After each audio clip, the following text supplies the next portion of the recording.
ওখানে অন্য কিছু হয়। কি হয়? হ্যাঁ, ওখানে আমাদের মতন অনেক কাপলসরা থাকবে, আর অন্যের বউ অন্য কারো বরের সাথে, আর অন্যের বর অন্য কারো বউয়ের সাথে রাত কাটাতে পারে। তোমার বউ আমার সাথে শুতে রাজি নয়, কিন্তু অন্ততপক্ষে তুমি আমার সামনে ওনাকে বস্ত্রহীন অবস্থায় আনতে তো পারো, তাই না? আরে খুব রোমান্টিক হচ্ছে আজকে।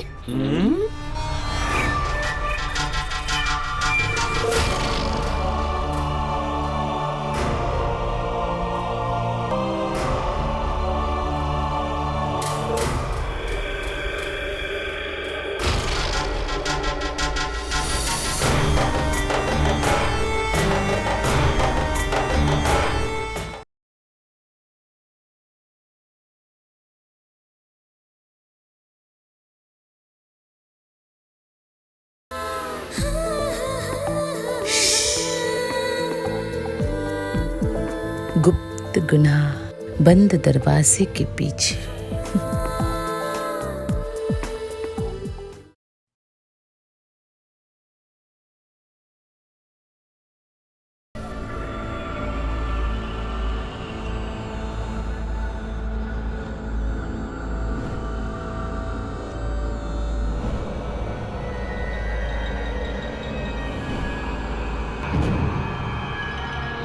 কি অপূর্ব সুন্দরী, তাই না? তুমি এতদিন ছিলে কোথায়? স্যার, আপনি ডেকেছেন? চলে এসো।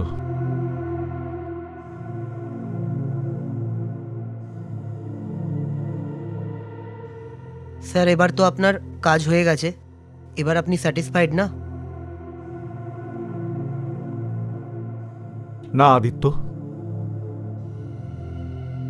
গত রাত থেকে এখনো পর্যন্ত চোখের পাতা এক করিনি। ভাই, যবে থেকে আমি তোমার বউকে দেখেছি না, মনের মধ্যে ঝড় উঠেছে। যা কিছু করে আদিত্য, এক রাতের জন্য তোমার বউকে আমার চাই চাই। স্যার, আমি আপনার সম্মান করি, কিন্তু আপনি এবার একটু বেশি সীমা পার করে যাচ্ছেন। কাল আপনি একটা কথা দিয়েছিলেন, মনে হচ্ছে আপনি ভুলে যাচ্ছেন। ঠিকই বলেছ, সবকিছু ভুলে গেছি আমি। যবে থেকে তোমার বউকে আমি দেখেছি, সবকিছু ভুলে গেছি আমি। সব বিচার, সব প্রতিজ্ঞা। আরে ভাই, তুমি কি বোঝো তোমার বউ আসলে কত সুন্দর? আদিত্য, তুমি যেভাবে হোক আমার সাথে শোয়ানোর জন্য রাজি করাতেই হবে। স্যার, এটা পসিবলই নয়। আমি আপনাকে অনেকবার বলেছি, ও মানবেই না। ওর যদি মৃত্যু হয়ে যায় না স্যার, ওই কাজের জন্যে কোনোদিনও মানবে না। Aditya, you are my employee and this is my order. Sorry mister Tarun Khurana, আমি তোমার এমপ্লয় ছিলাম, কিন্তু এখন নয়, because I am resigning. Email share করে দেবো।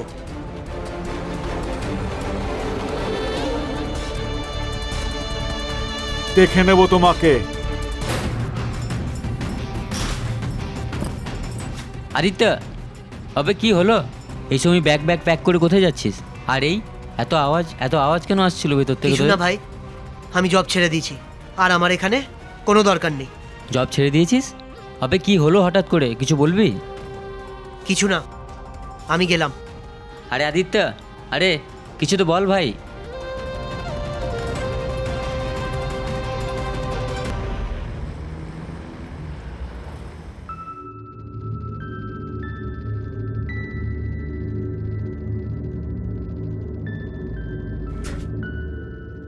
কি হলো ডার্লিং?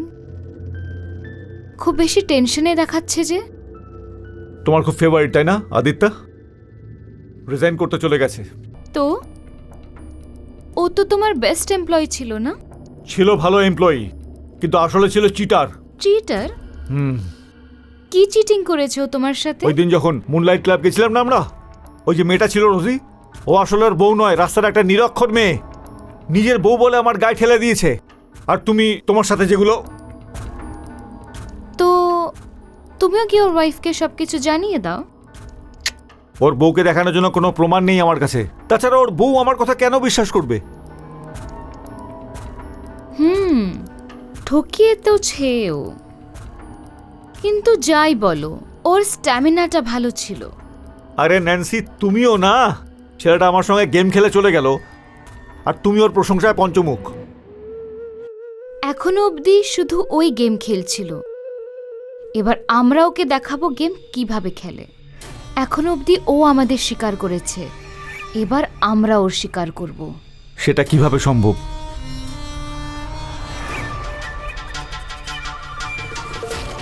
ওটা আমার উপরে ছেড়ে দাও।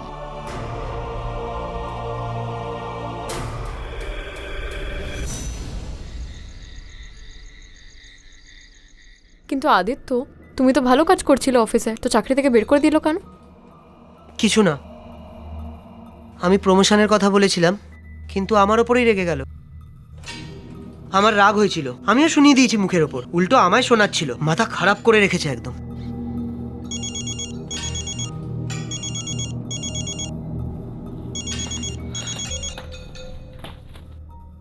আরে কোথায় যাচ্ছ? কিছু না, একটা বন্ধুর কল এসছে, ওটা অ্যাটেন্ড করে আসছি।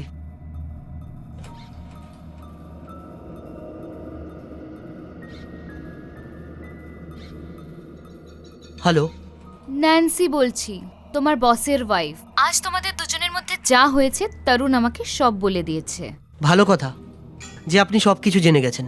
আমি স্যারকেও একই কথা অনেকবার বলেছি, আর আপনাকেও বলছি, আমার বউ এই জঘন্য কাজের জন্য কখনো রেডি হবে না, কারণ ও আপনাদের মতো এত ওপেন মাইন্ডেড নয়। আরে রে রে আদিত্যা, কাম ডাউন কাম ডাউন। তোমার মতো ছেলেরা রেগে গেলে ভালো লাগে না। অ্যাকচুয়ালি আমি তোমাকে এটা বলার জন্য কল করেছিলাম কি তরুণ তোমায় আবার জবে রাখার জন্য রেডি হয়ে গেছে, কিন্তু একটা শর্তে। দেখুন ম্যাডাম, আপনি সেই ঘুরে ফিরে একই জায়গায় চলে এসেছেন। প্লিজ দয়া করে আপনি আমার ফোনটা রেখে দিন। আপনার কথা শোনার আমার কোনো ইন্টারেস্ট নেই, কিন্তু আপনাদের দুজনের সব সত্য শুনতে শুনতে আমার মাথা খারাপ হয়ে গেছে। এত গরম হওয়ার দরকার নেই, আমি তোমায় গরম হওয়ার কমপ্লিট চান্স দেব। আগে শর্তটা তো শুনে নাও। জলদি বলুন। তো শর্তটা এটা হলো কি, তরুণ তোমাকে তখনই জবে রাখবে যখন তুমি কাল সকালের প্রথম চাটা আমাদের সাথে খাবে। আমি বুঝলাম না। আই মিন কি, কাল সকালে তুমি এসে যাও, তারপরে একসাথে মিলে এই চ্যাপ্টারটা ক্লোজ করে দিই। ঠিক আছে, আমি কালকে আসবো আপনার ওখানে। আমরা তোমার অপেক্ষায় থাকবো। বাই।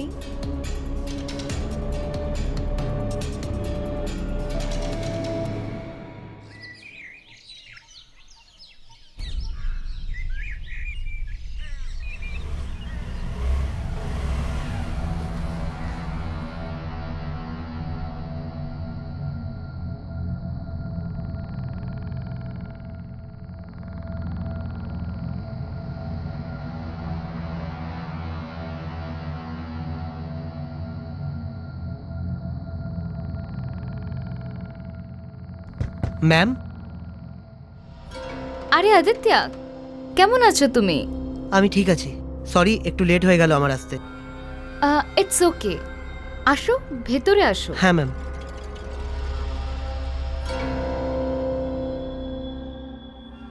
এখানে বসো, হ্যাঁ, ওকে আমি চা নিয়ে আসছি। ওকে।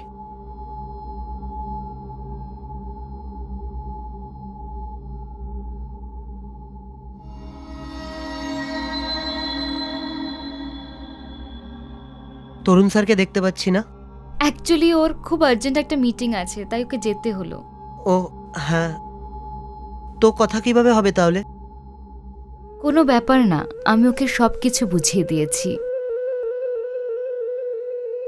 তুমি আবার কালকে থেকে অফিস যেতে পারবে, আর তরুণও সব কিছু ভুলে গেছে।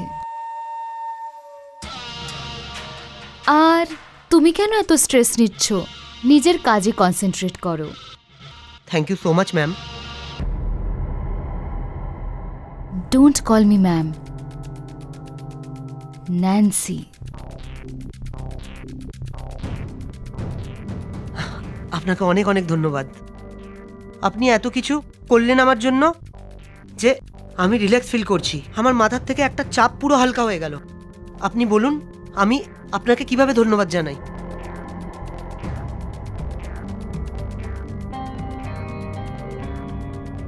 আমার তৃষ্ণা মিটিয়ে। না না ন্যান্সি ম্যাম, এটা ঠিক নয়। দেখুন, যেটা আগে হয়েছে সেটা একটা গেমের পার্ট ছিল, এখন এগুলো ঠিক নয়। আর এমনিও আপনি আমার বসের ওয়াইফ। তোমার বসের ওয়াইফ তো আমি তখনও ছিলাম। ডোন্ট ওয়ারি, আমি তরুণকে কিচ্ছু বলবো না, প্রমিস। ও কিচ্ছু জানতে পারবে না।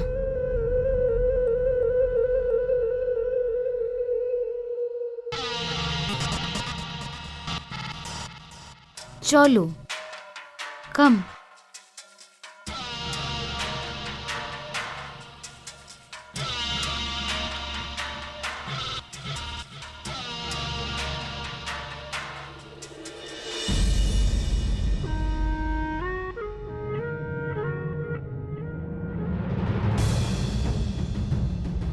শাবাশ ন্যান্সি, মেনে নিলাম বউ হওয়া দরকার তোমার মতন। শেষ পর্যন্ত তুমি ওকে তোমার শিকার বানিয়ে নিলে। এবার আমি দেখব আদিত্যর এই বউটাকে কে আমার হাত থেকে বাঁচায়। একদম ছেড়ো না। চিয়ার্স।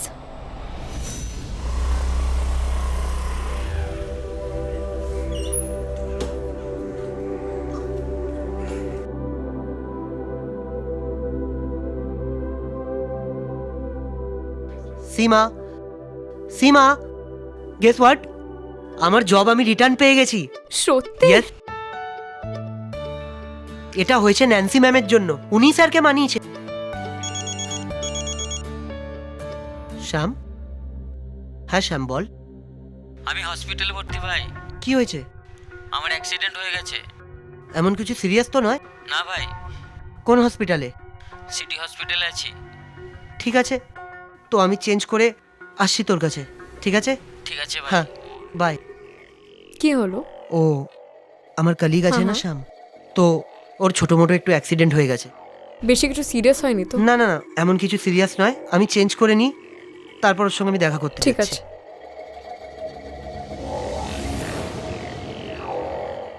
ইয়ার শ্যাম, এটা কি করে হলো তোর? কে করেছে তোর এই অবস্থা? ইয়ার আসলে আমি মুনলাইট ক্লাবে গেছিলাম। ওখানে কে ওদেরকে বলে দিয়েছে কি যে আমি গার্লফ্রেন্ডকে বউ বানিয়ে নিয়ে যাই। খুব মেরেছে ভাই ওরা আমাকে। আচ্ছা ওসব ছাড়, তোর কাজের কি হলো? তুই কাজ ছেড়ে দিয়েছিলিস না? বসের সাথে কিছু ঝামেলা হয়েছে তোর? আরে কিছু হয়নি, সব ঠিক হয়ে গেছে। তুই এসব ছাড়, তুই নিজের চিন্তা কর। তুই বেশি হেডেক নিস না। কেমন আছো শাম? ঠিক আছে স্যার। ঠিক এই কারণেই আমি বলতাম কারোকেই ধোকা দেওয়া উচিত নয়। এই অবস্থা তোমারও হতে পারে। তোকেই বলছি। Sorry sir, and thank you so much. আপনার জন্য আমি আবার জবটা ফেরত পেয়ে গেছি। আমি জানতাম কি ন্যান্সি ম্যাম আপনাকে নিশ্চয়ই কনভিন্স করে নেবে। হ্যাঁ, আমার বউ তো বটেই, ও তো আমাকে মানিয়েই নেবে। কিন্তু তুমি কি নিজের বউকে মানাতে পারবে? কি বললেন স্যার? আমি ঠিক বুঝলাম না। ন্যান্সি ম্যাম তো বললো যে সব কিছু ঠিক হয়ে গেছে।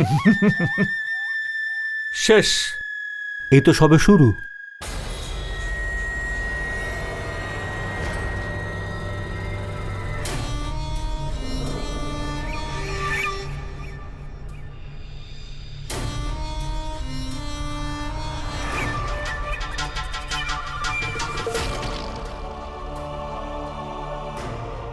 তো এটার মতলব এটা আপনাদের দুজনের চাল ছিল? কেন?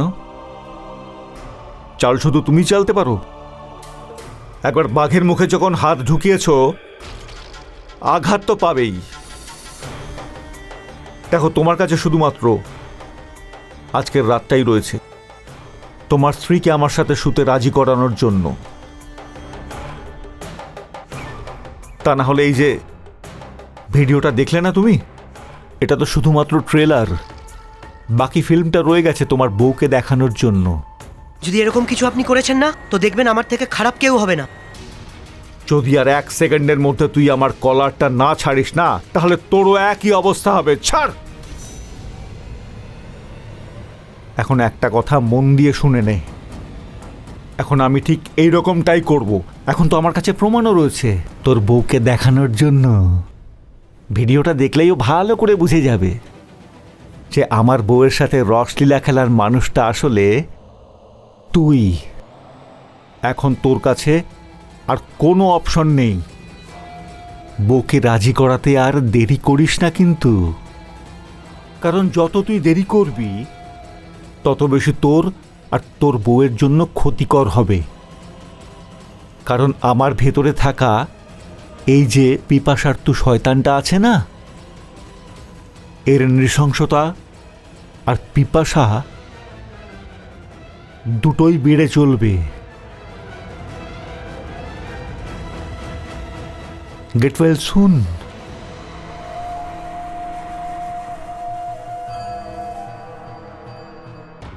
আমাদের বস তো খুব বদমাশ यार।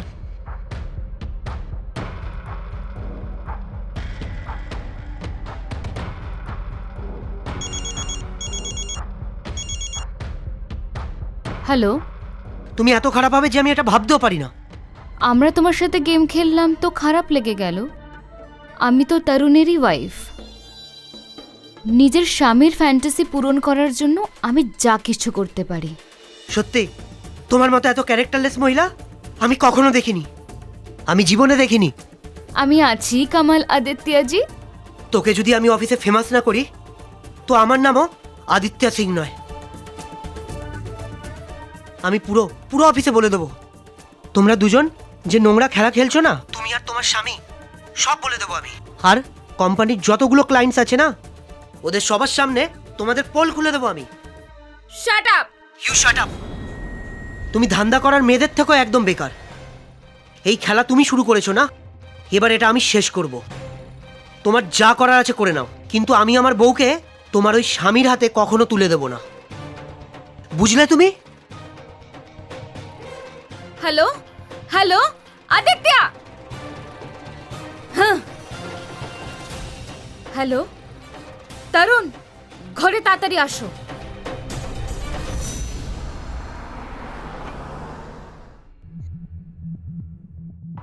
यार বড়ই অদ্ভুত মানুষ তুই। এত কিছু হয়ে গেল, তুই আমাকে বলার প্রয়োজন মনে করিস নি। আর আমি এটা ভাবছি যদি বৌদি জানতে পেরে যায় এই ব্যাপারে তাহলে কি হবে। সত্যি কথা বলতে আমারই দোষ এগুলো। আমার ক্লাব যাওয়াই উচিত হয়নি, ওটারই পরিণাম তো ভুগছি আমি। यार বস না यार, এইসব কিছু ঠিক করলো না यार। আরে ওনার এইসব নিয়ে ইচ্ছা আছে, তার মানে কি এটাই যে বাকি সবাই ওনার মতোই? আর যদি দেখা যায় তো আমারও ভুল আছে। যদি ওই দিন আমি এই ক্লাবের ব্যাপারে না বলতাম তাহলে আজ এত ঝামেলা হতো না। চল ছাড় ভাই, যেটা হয়েছে সেটা হয়ে গেছে।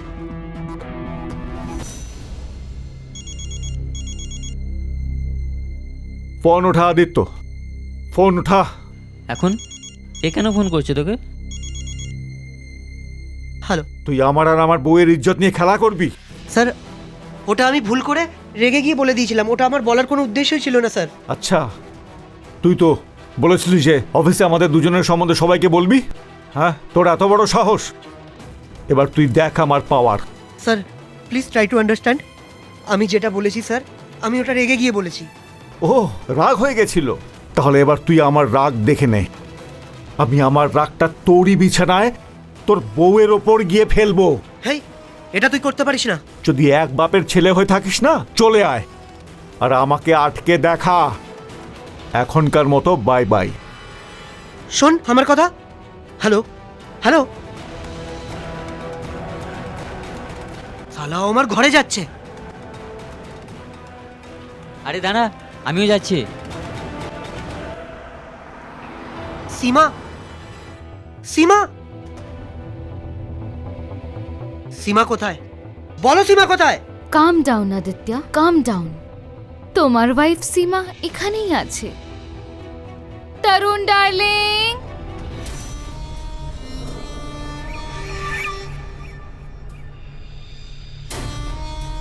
কোথায় সীমা? বল সীমা কোথায়? আমার যেটা দরকার ছিল পেয়ে গেছি। যদি আমার সীমার কিছু হয় না তো তোকে জ্যান্ত ছাড়বো না আমি। আদিত্য, ছেড়ে দাও এনাকে, সীমা, ধরবে না আমাকে। এটা এটা কি বলছো তুমি? এটা কি অবস্থা করেছো নিজের? ও কিছু করেছে তোমায়? যা কিছু হয়েছে আমার মর্জির সাথে হয়েছে। কি?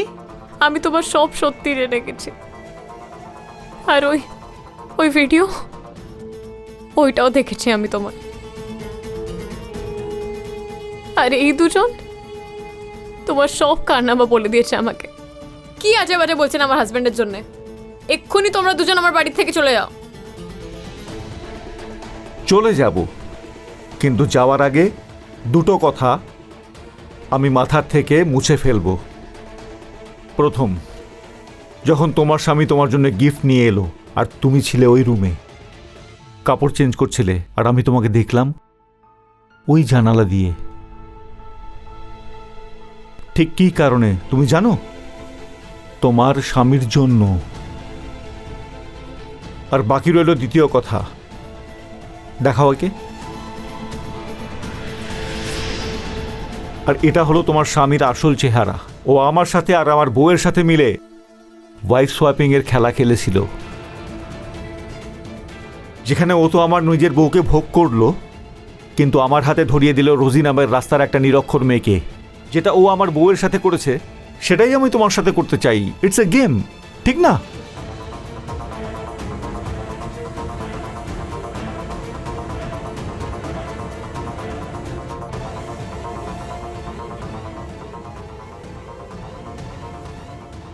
সুইট হার্ট, তুমি যার জন্য এত কাঁদছো ও তো তোমার কথা ভাবেই না। আর ও কিন্তু কিছুই জোর জবরদস্তিতে করেনি, আর ও তো শুধু এনজয় করেছে।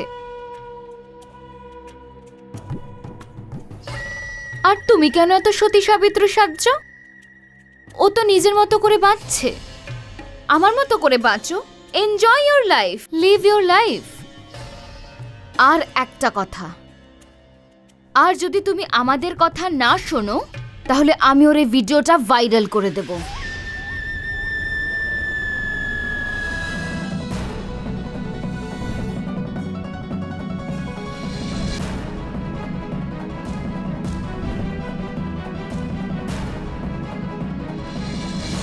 তুমি আমার সাথে এত বড় বিশ্বাসঘাত করেছো।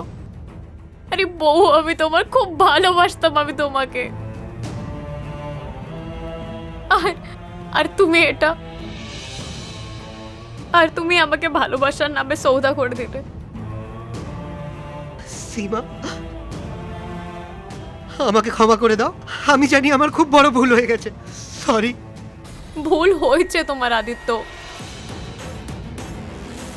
আর আমার এই যে অবস্থা হয়েছে না, এর জন্য তুমি দায়িত্ব।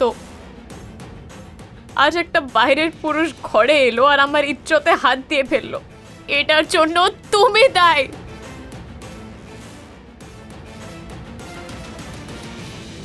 তোমার হাওয়াসের জোরের জন্য আমাদের সংসারটা ভেঙে গেল, আমাদের সম্পর্কটা ভেঙে গেল। সীমা, সীমা, আমার অনেক বড় ভুল হয়ে গেছে। আমি তোমার অপরাধী। ভুল হয়ে গেছে আমার, কিন্তু আমি তোমার থেকে হাত জোড় করে ক্ষমা চাইছি। আদিত্য, কোনো কোনো ভুল এমন হয় না যার ক্ষমা হয় না। না আমি তোমাকে কোনোদিন ক্ষমা করতে পারবো, আর নাই। সীমা, এটা কি হচ্ছে তোমার? সীমা, সাবধানে। সীমা, এটা এটা কি হচ্ছে তোমার? কিন্তু তুমি আমাকে অবশ্যই ক্ষমা করে দিও।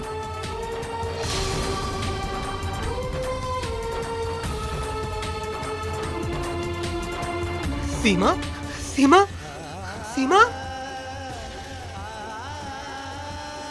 সীমা,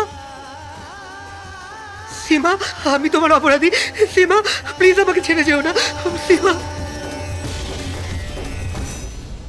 মিথ্যে, এই মিথ্যেও কত অদ্ভুত হয়।